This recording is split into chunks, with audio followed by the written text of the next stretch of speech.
अस्सलाम वालेकुम व्यूवर्स। उम्मीद करती हूँ आप सब खैरियत से होंगे, खुश-खुर्रम होंगे और दुआ करती हूँ कि अल्लाह पाक आप सबको, हम सबको अपने हिफ्ज़ व मान में रखे, हर तरह की नागहानी आफात से महफूज रखे। आमीन सुम्मा आमीन। बागबानी का शौक़ रखने वाले तमाम व्यूवर्स को वेलकम कहती हूँ। प्यारे व्यूवर्स, आज मैं शेयर करने के लिए आई हूँ एक बहुत ही खूबसूरत एवरग्रीन प्लांट जो कि सारा साल हरा भरा रहता है और बहुत तेज़ी से ग्रो होता है, यानी कि बहुत जल्दी मल्टीप्लाई होता है। इसके बहुत सारे प्लांट्स हमें मिल सकते हैं और जी ख़ास तौर पर बिगनर्स के लिए ये एक कुदरत की तरफ से बहुत ही खूबसूरत गिफ्ट है, क्योंकि ये केयरलेस प्लांट है, इसकी कोई ख़ास केयर नहीं करनी पड़ती। जी, इस खूबसूरत से प्यारे से छोटे से प्लांट के कई नाम हैं, इनमें से जो पसंद आए हम उसे बोल सकते हैं, यानी सारे नाम बहुत प्यारे हैं। पहला नाम है ड्राइमायोप्सिस मैकुलेटा, दूसरा नाम है जी लिटिल वाइट सोल्जर और तीसरा नाम है अफ्रीकन होस्टा।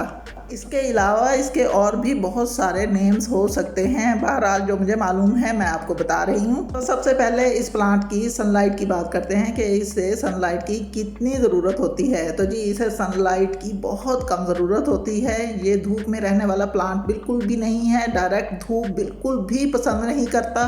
ज़रा सी भी तेज़ धूप इसे मिले तो इसके पत्ते मुरझाने लगते हैं या फिर ड्राई हो जाते हैं। अरे व्यूअर्स, गर्मियों में इस प्लांट को बिल्कुल भी धूप में नहीं रखना चाहिए। ड्राइमायोप्सिस मैकुलेटा प्लांट को मुकम्मल शेड की ज़रूरत होती है। अगर हमारे पास शेड की जगह नहीं है तो कुछ ऐसे प्लांट्स ज़रूर होंगे हमारे गार्डन में जिनके कद कुछ ऊंचे होंगे, तो इस प्लांट को उनके दरमियान में रखा जाना चाहिए, यानी कि हमने इसे डायरेक्ट सनलाइट से बचा के रखना है, क्योंकि लिटिल वाइट सोल्जर प्लांट मुकम्मल शेड लविंग प्लांट है। ड्राइमायोप्सिस मैकुलेटा प्लांट को इंडोर काफ़ी अरसे तक रखा जा सकता है।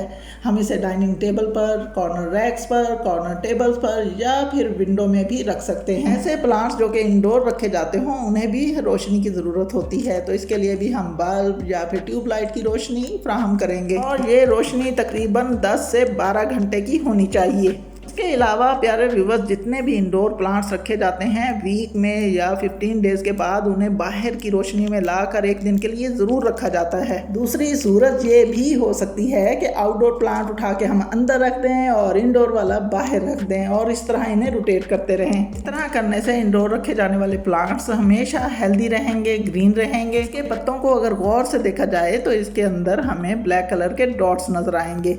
पत्तों का कलर रोशनी की कमी बेशी की वजह से लाइट ग्रीन या लश ग्रीन हो सकता है। खास तौर पर लिटिल वाइट सोल्जर के पत्तों का कलर सर्दियों में डार्क शेड में चला जाता है। गर्मियों में कहाँ रखना है इस पर तो हमने तफसीलन बात कर ली है, लेकिन सर्दियों में हम इसे 1 से 1.5 घंटे वाली धूप में ज़रूर रखेंगे। तो बात करते हैं कि इस प्लांट को पानी की कितनी ज़रूरत होती है।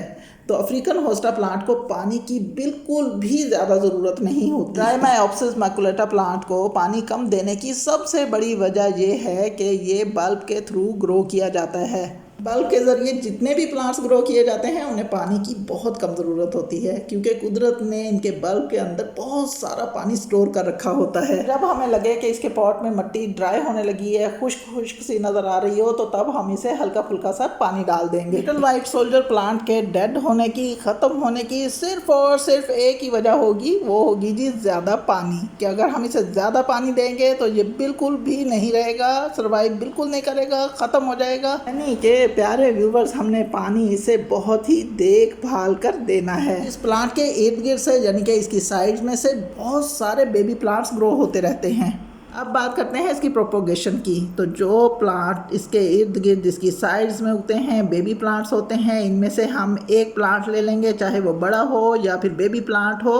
ये देखिए, जैसा कि मैं आपके सामने एक निकाल के दिखाऊंगी, क्योंकि मैंने इसे बहुत सारी जगहों पर ग्रो कर रखा है, तो ये जी इसे बहुत आसानी से इसके बेबी प्लांट को या फिर किसी भी प्लांट को निकाला जा सकता है, क्योंकि इसका बल्ब बिल्कुल ऊपर ही पड़ा होता है। ये है जी प्लांट जो कि हमने एक दूसरी जगह पर लगाना है, चाहे वो ज़मीन में लगा सकते हैं या किसी पॉट में लगा सकते हैं। तो ये है जी इसका बल्ब। बल्ब के नीचे होती हैं इसकी रूट्स। इन रूट्स को हमने मिट्टी में लगाना है, बल्ब को हमने थोड़ा सा मिट्टी में और थोड़ा सा मिट्टी से बाहर रखना है, यानी मुकम्मल तौर पर बल्ब को हमने मिट्टी के अंदर बिल्कुल भी नहीं डालना। ये अभी मैं आपके सामने लगाकर दिखाऊंगी। बहुत ही इजी ग्रो प्लांट है, बहुत आसानी से ग्रो होता है। इसके लिए हमें जो सॉइल मीडिया चाहिए होगा वो बहुत रिच होना चाहिए, यानी उसके अंदर खाद अच्छी खासी होनी चाहिए। सॉइल मीडिया बनाने का बेहतरीन तरीका जो कि मैं इस्तेमाल करती हूँ, मैं बनाती हूँ, वो है जी, अगर एक हिस्सा हमारे पास गार्डन सॉइल है तो एक हिस्सा ही हमारे पास रेत का होना चाहिए। दोनों को मिक्स कर लेना है, दोनों के बराबर में हमने गोबर खाद लेनी है या फिर कंपोस्ट डाल सकते हैं। पत्तों की खाद भी इस्तेमाल कर सकते हैं। तो देखिए आपके सामने है कि मैंने इसे बहुत सारी जगहों पर ग्रो कर रखा है और ख़ास तौर पर हैंगिंग बास्केट्स में लगा हुआ है, जो बहुत ही खूबसूरत लगता है। अंदर से एक स्टॉक सा निकलता है, उसके ऊपर फ्लावर लगता है। जब वो फ्लावर लगता है तो ज़रा नीचे को झुक कर बाहर की तरफ आता है, तो काफ़ी दिन रहता है, उसके बाद वो खुद ही ख़त्म हो जाता है। तो ये देखिए जगह जगह मैंने लगा रखे हैं। तो अब मैं आपको इसके लगाने का तरीका दिखा रही हूँ। ये देखिए जी, ये है बॉल और बॉल के नीचे है रूट्स। इन्हें हम लगाएंगे मिट्टी में। जो हमने मिट्टी बनाई है, सॉइल मीडिया जो है वो बहुत ही शानदार है, वेल ड्रेन्ड है, यानी उसमें बिल्कुल भी पानी नहीं ठहरेगा। बहुत सी जगहों पर ग्रो कर रखा है। तो इसके लिए अब मैंने ये छोटा सा खूबसूरत सा पॉट लिया है जो कि बिल्कुल वेस्ट में पड़ा हुआ था। तो अब मैं इसके अंदर इसे लगाऊंगी। इसमें लगा हुआ बहुत ही खूबसूरत लगेगा। तो देखिए जी, वेल ड्रेन्ड मिट्टी है, बहुत ही भुरभुरी सी है। लिटिल वाइट सोल्जर प्लांट को उगाते हुए, लगाते हुए इस बात का ख़ास ध्यान रखना है कि इसकी रूट्स को हमने इर्द गिर्द बिछा देना है, यानी एक ही जगह नहीं हमने उन्हें इकट्ठा करके बिठा देना, हमने उनको इर्द गिर्द बिछा देना है और फिर हमने मिट्टी डालनी है। और इस बात का ख़ास ध्यान रखना है कि जो बॉल है, वो बॉल जो है वो आधी मिट्टी के अंदर होनी चाहिए और आधी बाहर होनी चाहिए। हम इसके बल्ब को पूरी तरह मिट्टी में दबा देंगे तो वो गल जाएगा और हमारा प्लांट कभी भी सर्वाइव नहीं कर सकेगा, उगेगा नहीं, यानी इसकी प्रोपोगेशन बिल्कुल नाकाम हो जाएगी।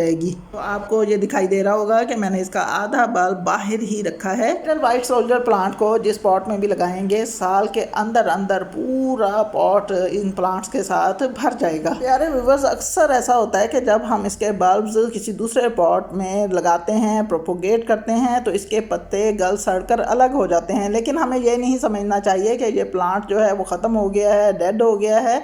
कुछ ही अरसे के बाद उसी में से नए लीफ निकल आएंगे। पर एक बात बताना ज़रूरी समझूंगी, जैसा कि मैंने आपके सामने ये एक छोटे से पॉट में लगाया है, तो यहाँ पर इसकी जो रूट्स बॉल हैं वो छोटी छोटी होंगी और पत्तों का साइज़ भी कुछ छोटा ही रहेगा। हम इसे जितने बड़े पॉट में लगाएंगे इसके पत्ते भी बड़े होंगे, इसकी बॉल्स भी बड़ी होंगी। इसलिए इस बात को लेकर कभी भी परेशान नहीं होना कि हमारे पास जो प्लांट है वो उसके पत्ते छोटे क्यों हो गए हैं, उसकी बॉल्स छोटी क्यों हैं। बल्ब्स के साइज़ छोटे बड़े होने या फिर पत्तों का साइज़ छोटा बड़ा होना सिर्फ और सिर्फ पॉट के साइज़ की वजह से हो सकता है। मुकम्मल अंधेरे वाली जगह पर हमेशा के लिए नहीं रखेंगे, इसे हमने अच्छी रोशनी भी देनी है। वहाँ तो इसे मिलती ही रहेगी, लेकिन पानी का खास तौर पर ध्यान रखना है कि जो पानी हमने देना है उसकी मिट्टी खुश्क होने पर इसे दोबारा देंगे। जी, अब इसके फर्टिलाइज़र की बात करते हैं। तो फर्टिलाइज़र, जैसा कि मैंने पहले भी बताया है कि अगर हमारे पास एक हिस्सा मिट्टी है और एक हिस्सा रेत है, दोनों को मिलाकर बराबर मिकदार में, उसी के बराबर मिकदार में हमने गोबर खाद लेनी है। तो इसका मतलब है कि इसे रिच मिट्टी बहुत ज़्यादा पसंद है, इसमें ज़्यादा फर्टिलाइज़र हो। हम इसे होममेड फर्टिलाइज़र भी दे सकते हैं, जैसा कि हम लिक्विड बनाते हैं, कोई भी हमारे पास छिलके होते हैं या फिर सब्जियों के छिलके होते हैं, उनका लिक्विड बनाकर वो भी इसे दिया जा सकता है। गोबर खाद हर 10 दिन के बाद इसे 1 से 2 चम्मच दे सकते हैं। ये सीधी सीधी बात है कि इसे नाइट्रोजन ज़्यादा मिलेगी, तो ये एवरग्रीन रहेगा, लश ग्रीन रहेगा, इसके पत्तों का शेड खूबसूरत निकल कर आएगा। पर हमारी ये रूटीन नहीं बन सकती कि हम ड्राइमायोप्सिस मैकुलेटा को फर्टिलाइज़र हर 10 दिन के बाद दें। तो जिस तरह से हम बाकी प्लांट्स को फर्टिलाइज़र देते हैं हर 6 माह के बाद या हर 3 माह के बाद या साल बाद, तो इसे भी ज़रूर देंगे। बहुत ही खूबसूरत प्लांट है। इंडोर तो ये बहुत अरसे तक रखा जा सकता है और इंडोर रखा हुआ बहुत ही प्यारा लगता है। तो ये भी उन्हीं प्लांट की तरह से अपनी केयर मांगता है, जैसा कि मनी प्लांट हो गया, सिंगोनियम हो गया। ऐसे प्लांट्स को बिल्कुल भी पानी की ज़्यादा ज़रूरत नहीं होती। इनकी निस्बत हम इसे पानी में बिल्कुल भी ग्रो नहीं कर सकते, इसको हम मिट्टी में ही ग्रो कर सकते हैं। और मिट्टी में ग्रो करने के लिए अगर हम इसे हैंगिंग बास्केट में लगाएं तो बहुत ही प्यारा लगता है, बहुत ही खूबसूरत लगता है। पत्तों पर छोटे छोटे से ब्लैक स्पॉट बहुत ही खूबसूरत लगते हैं।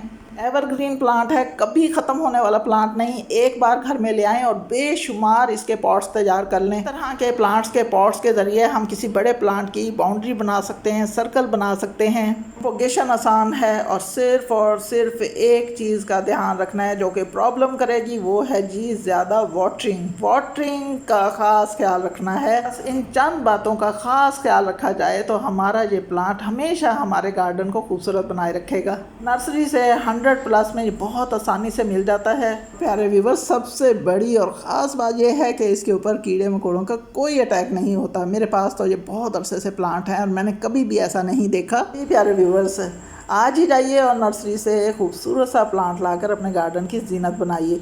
कैसी लगी आज की ये वीडियो? अगर आपको ये वीडियो पसंद आई हो तो मेरे चैनल को सब्सक्राइब कीजिए, लाइक्स दीजिए, कमेंट्स कीजिए और शेयर ज़रूर कीजिए। अल्लाह पाक हम सबका हामी और नासिर हो। दुआ में याद रखिएगा। अल्लाह हाफिज़।